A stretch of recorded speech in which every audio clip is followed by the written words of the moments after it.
Assalamualaikum warahmatullahi wabarakatuh. Waalaikumsalam warahmatullahi wabarakatuh. Apa kabar Ustadz semuanya? Alhamdulillah, mudah-mudahan kita semua dalam keadaan sehat walafiat. Sahabat Solo dimanapun Anda berada, hari ini kita bersama dengan dua orang Ustadz yang sangat luar biasa di kota Medan di dalam Positif Podcast Solo Kreatif. Penyuluh kreatif hidup lebih positif. Kalau kita melihat sekarang ini kondisi kita sekarang ini di mana-mana itu bencana alam. Ya. Semalam itu saya baru dengar lagi bencana di Jakarta. Ya kan sampai Jawa Timur ya. Sampai Jawa Timur. Surabaya, di Malang. Nah, sebelumnya seminggu yang lalu itu daerah Pulau Sumatera. Ya. Aceh, Sumatera Utara, dan Sumatera Barat. Nah, ini gimana Ustadz? Menurut pandangan Ustadz soal bencana ini seperti apa? Ya. Terima kasih. Ya, alhamdulillah. Wasyukurillah, salatu wassalamu ala rasulillah, la haula wa la quwata illa billah. Menanggapi bencana yang melanda ya di beberapa titik di Indonesia, khususnya di Pulau Sumatera, dari Aceh, Sumatera Utara sampai ke Sumatera Barat yang terdampak sangat luar biasa. Mungkin pertama kali kami secara pribadi itu turut merasakan apa yang saudara-saudara kita rasakan. Kita berbelasungkawa sedalam-dalamnya ya, musibah yang melanda mereka ini mungkin tidak bisa kita rasakan begitu ya, karena kita ya alhamdulillah sampai saat ini dalam keadaan baik, rumah pun aman. Tapi bagi mereka-mereka ini yang mungkin terdampak sangat serius gitu. Bahkan ada yang kehilangan tempat tinggal, rumah, kebun mungkin, bahkan sampai nyawa ya. Sampai ada keluarganya yang mungkin sampai hari ini belum ditemukan ya. Semoga Allah Subhanahu wa taala melimpahkan karunia-Nya. Allah Subhanahu wa taala memberikan rasa sabar dan pahala yang berlipat-lipat ganda bagi saudara-saudara kita yang tertimpa musibah. Ada satu hadis Rasulullah SAW yang mungkin selaras ya dengan musibah yang melanda saudara kita. Hadis yang diriwayatkan oleh Imam Muslim. Rasulullah SAW bersabda, "Ajaban li amril mu'minin." Sangat luar biasa urusan-urusan yang menimpa orang-orang muslim itu, apakah baik atau buruk, itu ada konsekuensi bagi mereka. Inna amrohu kullahu khair.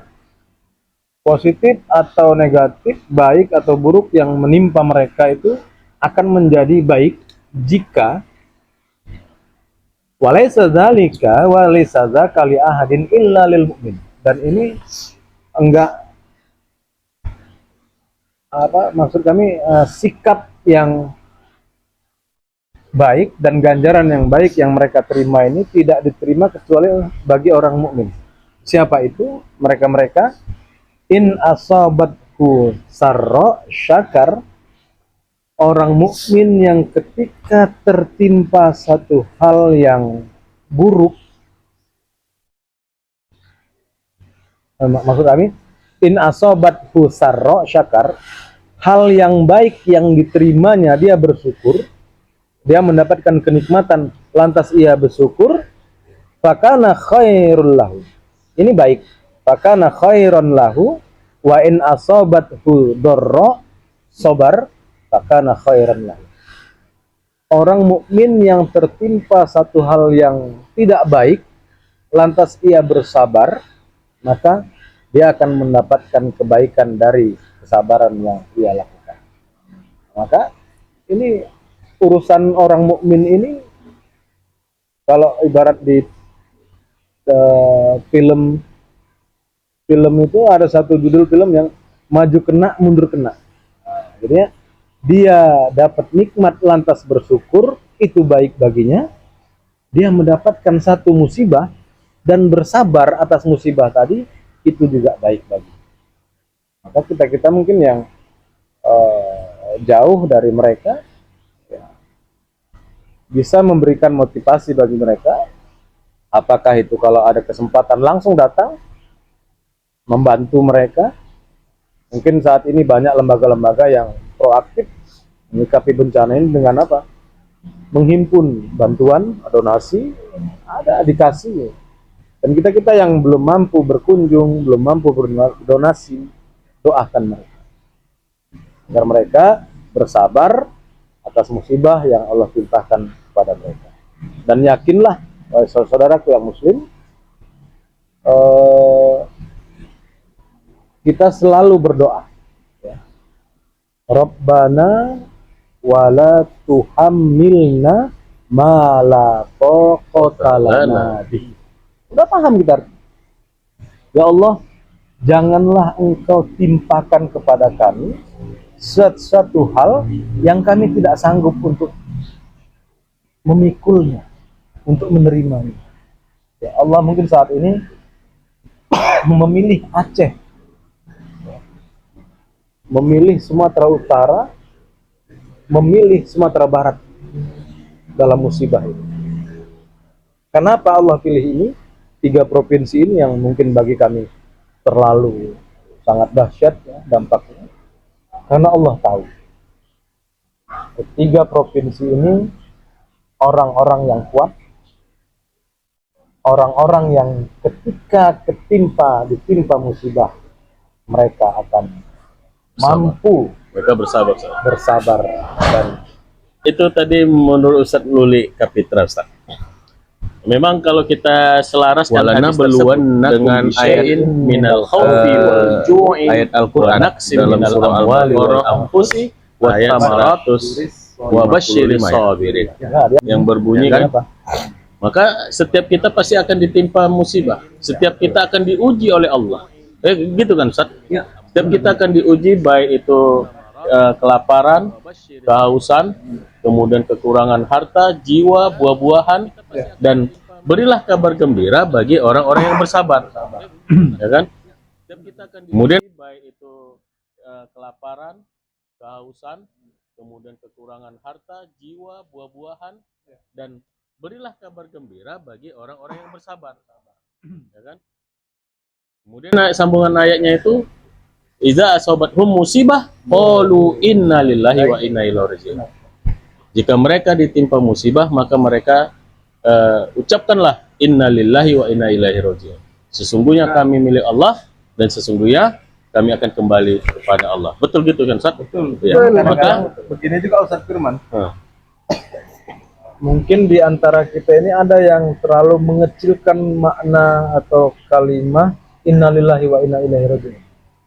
Nah, kalimat ini atau kata ini ada sebagian dari kita yang memahami hanya diucapkan ketika mendengar atau melihat orang meninggal. Nah, ya, kan? pemahaman masyarakat Ya, mungkin pemahaman musibahnya ini kecil, untuk orang-orang yang meninggal saja Ustaz. Kalau mau orang meninggal kita sebut innalillahi. Padahal ya, semua ucapan innalillahi itu setiap musibah yang apapun itu ya Ustaz ya, yang mungkin kita anggap buruk, bahkan sampai kehilangan sendal, ayo ucapkan ya Allah innalillah. Ya, kita punya milik Allah, ya. Apa yang dititipkan di kita diambil, ya ikhlaskan. Kalau Ustadz Bulian gimana Ustadz? Silakan. Menurut Ustadz gimana pandangan Ustadz terhadap musibah yang terjadi ini?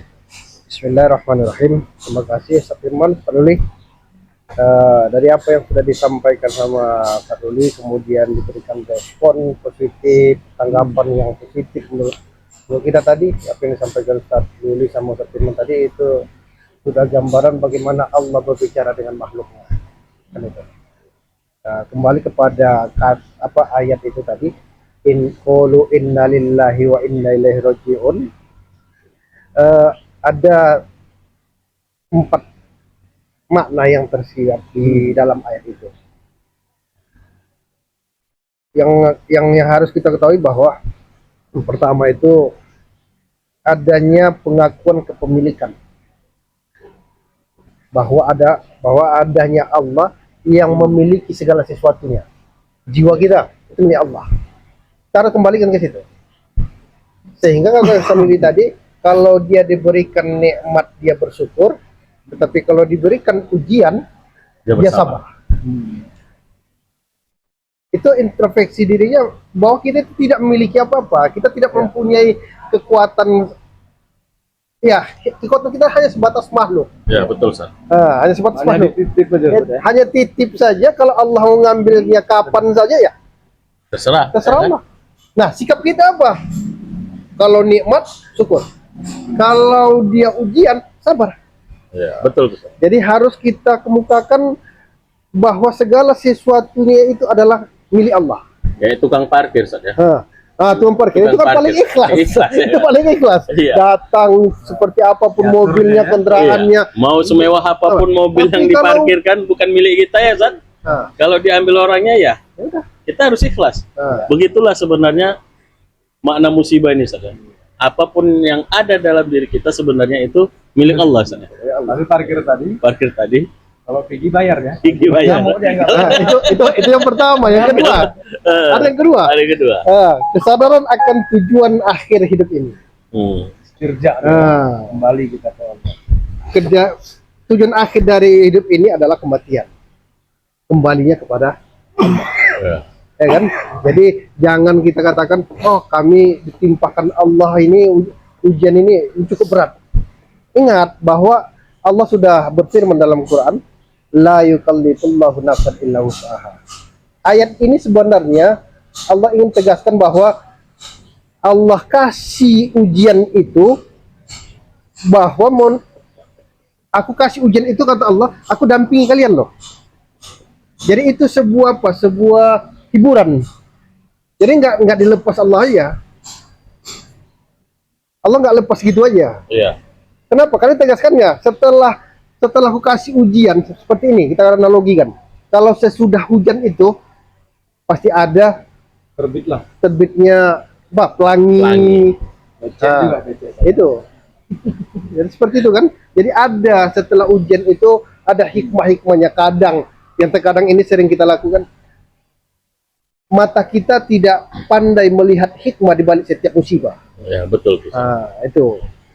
Kemudian ada yang ketiga itu penerimaan dengan ketaatan.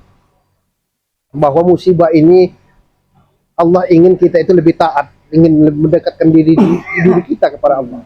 Jangan dengan musibah ini kita anggap Allah itu tidak sayang dengan kita. Ini adalah ujian. Setiap orang itu punya ujian, bahwa tujuan dari ujian itu untuk meningkatkan ketakwaan pribadi, personalnya, individualnya kepada Allah. Kan? Betul. Seperti itu. Kalau kemudian kemudian ada yang keempat, ingin menurutkan Bapak, menambahi dari apa yang kalau disampaikan sama Ustaz Luli tadi, kekuatan dan penghiburan itu tadi kan, kekuatan dan penghiburan. Jadi setiap apa yang Allah ujikan, baik itu bahwa bukan bentuk musibah aja ujian itu sebenarnya. Betul. Harta ujian, anak ujian, istri ujian, Bahkan teman-teman kita ujian kesabaran, bagaimana kita menyikapi itu. Ya, Kalau ada kawan kita yang kita janji dia selalu mengelak tanpa ada pemberitahuan, ya udah ujian kesabaran bagi kita. Jadi setiap hari ini sebenarnya kita dilatih Allah untuk bisa senantiasa sabar. Nah, mungkin kawan-kawan atau sahabat-sahabat atau saudara kita yang tertimpa hari ini, ingatlah bahwa segala sesuatunya itu akan kembali kepada Allah. Kita milik Allah, dan segala sesuatu yang di bumi ini adalah kepemilikannya Allah. Jadi harus kita sadari itu. Memang kalau saya lihat fenomena bencana saat ini, saya kemarin sudah 2 kali saya memberikan bantuan donasi. Ya, Langsung saya ke lokasi daerah Aceh Tamiang. Aceh Tamiang sama Kuala Simpang. Nauzubillah, Ustaz. Saya sedih rasanya. Iya, benar. Itu seperti kampung mati. Iya. Kalau orang bilang kampung zombie, itu betul, Ustaz. Karena listrik nggak ada, air bersih nggak ada, makanan nggak ada, pakaian yang mereka pakai itu mulai dari banjir sampai beberapa hari setelah itu masih itu yang mereka pakai. Kenapa? Rumah-rumah mereka habis, pakaian habis, harta semua habis. Jadi ketika saya datang ke sana itu sedih kita melihatnya. Untuk makan saja mereka susah. Saya tanya, untuk minum gimana? Minum dari air banjir itulah mereka manfaatkan itu, dan itu mereka suling entah bagaimana caranya kan. Disaring ya. Disaring, disuling atau seperti itu. Bahkan saya sempat dengar itu ada di satu titik, saya belum pasti daerah mana titiknya, yang pastinya di Aceh itu. Mereka minum itu memanfaatkannya air kotor, air yang ya, sisa-sisa banjir, biar nggak terasa baunya, nggak terasa kotornya, mungkin rasanya itu ditambahi bubuk teh. Iya, begitu Zak. Sampai begitu. Mereka campur itu bubuk teh supaya nggak Biar terasa rasanya teh jadinya. dan nggak terasa, nggak tercium aroma bau apa ini tadi. Jadi sampai seperti itulah mereka untuk mempertahankan hidupnya, Zak. Jadi ketika saya melihat yang menimpa Aceh, Sumatera Barat, khususnya dua daerah ini, bagi kami pribadi mungkin tidak sesederhana yang kita bayangkan. betul. Jadi kalau ada orang yang bilang ini sederhana, Ini enggak ini lebih baik dia buka mata dia, buka hati dia, ya, mata hati untuk melihat langsung kondisinya. Iya. Karena kita kalau cuma sekedar melihat dari medsos, mungkin kita memandang ini seperti banjir-banjir biasa. Ya itu kan bagian-bagian yang Bagian nampak saja. Tapi ada yang iya betul. belum ada Habis itu rata. yang Ada satu bisa kampung itu mungkin rata. mengabadikan dengan video, mungkin kan nggak bisa. Nggak bisa. Karena jaringan juga Jaringan susah internet. kan, jaringan susah. Jadi Iya. komunikasi mereka terhadap keluarga pun itu payah, Ustaz. Bahkan sampai sekarang ada yang belum bisa menghubungi keluarganya. Iya. Karena apa? Bisa jadi handphonenya mungkin hilang, nomor-nomor kontaknya pun tak ada lagi. Nah ini tadi Sar, kalau udah seperti itu kan, kita harus kembali ke barat panahan. Iya. Pakai panah. Lihatkan segala sesuatunya itu milik apa. Iya. Segala sesuatu milik apa. Supaya kita tahu bahwa kita ini hidup ini harta yang kita punya itu tadi ya nggak ada apa-apanya, itu milik Allah. Nah jadi kita dengan melihat saudara kita sana ini sebuah pukulan bagi kita bahwa musibah itu bisa datang kepada siapa saja, kapan saja, dan tidak tahu waktunya. Jadi kita ambil iktibarnya, kita belajar dari kejadian ini, ya, yuk sama-sama menyikapi musibah ini merupakan sebuah ujian yang datangnya dari Allah semata-mata untuk semakin mendekatkan diri kita itu kepada Allah. Mungkin dari unsur pemerintah perlu juga nih Ustaz, usul ya bagi mereka. Ya banyak sedikitnya penyebab dari longsor dan banjir ini kan karena penebangan pohon ya. Itu tadi kan gitu ya. dari beberapa sejak Menteri Agama kita yang dilantik saat ini itu kan membumikan konsep ekoteologi itu. Konsep ekoteologi itu. Jadi jangan sebelum terjadi bencana ini, terjadi bencana ini sudah disampaikan konsep ekologi. Ya.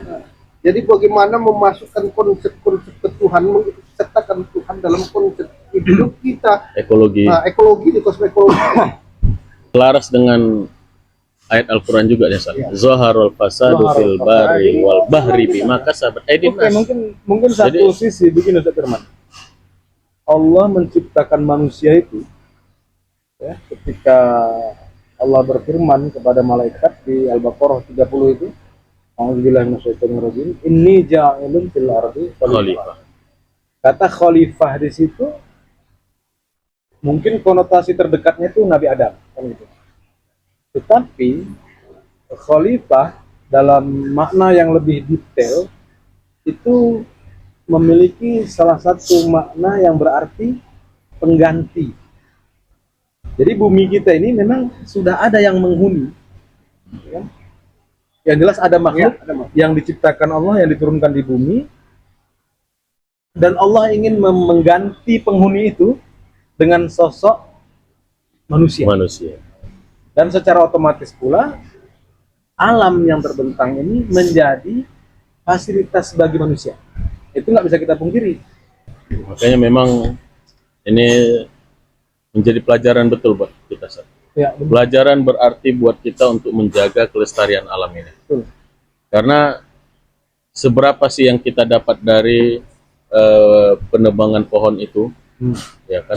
Tetapi dampaknya itu jauh lebih besar yang kita keluarkan, jauh lebih besar dahsyat daripada keuntungan yang didapat. Maka memang ini harus menjadi perhatian masyarakat semuanya untuk betul-betul menjaga kelestarian alam. Karena nggak bisa hanya warga setempat saja yang menjaga kelestarian alam, tetapi orang di luar ataupun pemerintah juga menjadi ikut andil dari dalam pelestarian ini. Harus mereka yang punya keputusan. Iya. Nanti begini, ada bahasa begini, kami yang menanam, orang yang menebang, ya kan? Dan untuk Ustaz Firman, tadi ada antum bilang dampaknya itu lebih besar ketimbang untung. Nah, salah satu dampak yang besar bagi korban ya, bagi korban yang tertimpa musibah ini itu apa? Itu secara psikologis, menghilangkan trauma mereka. Itu sulit. Karena ternyata Ustaz, ini mohon maaf. Dan ini setelah kami bincang-bincang dengan warga setempat, ternyata per 19 tahun atau 20 tahun kejadian itu terjadi yang sama. Tahun 2006 itu pernah terjadi banjir bandang juga di Aceh, tapi tidak sebesar ini. 2006, 2004 tsunami. Ya. 2006 itu banjir bandang. Dan tahun 1900 berapa saya ulang, itu juga pernah terjadi hal sebelum 2006. Berarti jadi per 20 tahun ya? Per 20 tahun itu terjadi. Jadi ternyata memang ini harus betul-betul diwaspadai, diantisipasi oleh pemerintah. Kalau memang seandainya memang punya siklus yang seperti itu, seharusnya negara sudah memikirkan hal ini supaya 20 tahun ke depan ini tidak lagi terjadi seperti ini. Kan itu. Tapi kalau ini tidak kita pikirkan dari sekarang, maka akan berulang lagi, akan terjadi, bahkan mungkin bisa jadi lebih besar, lebih parah. Maka untuk menghilangkan rasa trauma itu betul. Kita cukup apa namanya prihatin ya, khususnya untuk saudara-saudara kita yang di Aceh. Mereka selalu terus yang mendapatkan ujian dari Allah ya. Mulai dari tsunami ya. Maka sampai ada konten kreator mengatakan bahwa ujian atau musibah dari laut mereka sudah merasakan, ujian dari darat mereka juga merasakan, ya, tsunami mereka rasakan, banjir bandang mereka rasakan, ya, kedua-dua ini sudah mereka rasakan. Ya, bahkan kalau ada sebagian mengatakan bahwa ini lebih dahsyat sebenarnya dampaknya ketimbang tsunami. Ya hampir rata itu Ustaz ya, dari Aceh. Dan mereka dampaknya begini Ustaz. Kalau tsunami, ya mereka bilang tsunami itu karena cepat dapat bantuan, ya, karena itu cepat mendapatkan bantuan, karena itu bencana nasional kan, ketika itu menjadi bencana nasional, maka bantuan itu cepat datang, dari pusat bahkan dari luar negeri juga datang. Nah ini tidak dijadikan sebagai bencana nasional, bantuan ini lambat datangnya, sehingga mereka lebih banyak yang mati di sana itu karena kelaparan. Pasca banjir itu mati itu karena kelaparan. Bukan karena banjir itu, tapi karena kelaparan. Gak ada makanan. Anak-anak, ibu-ibu yang mereka nggak mau kemana mereka cari makan tuh. Jadi kalau kita melihat siluran di media sosial ada penjarahan Indomaret, toko-toko, ya Mungkin itu salah satu usaha mereka untuk bertahan hidup. bertahan hidup. Benar. Jadi kalau kita pikir kita mau nyalahkan mereka ya, Ya.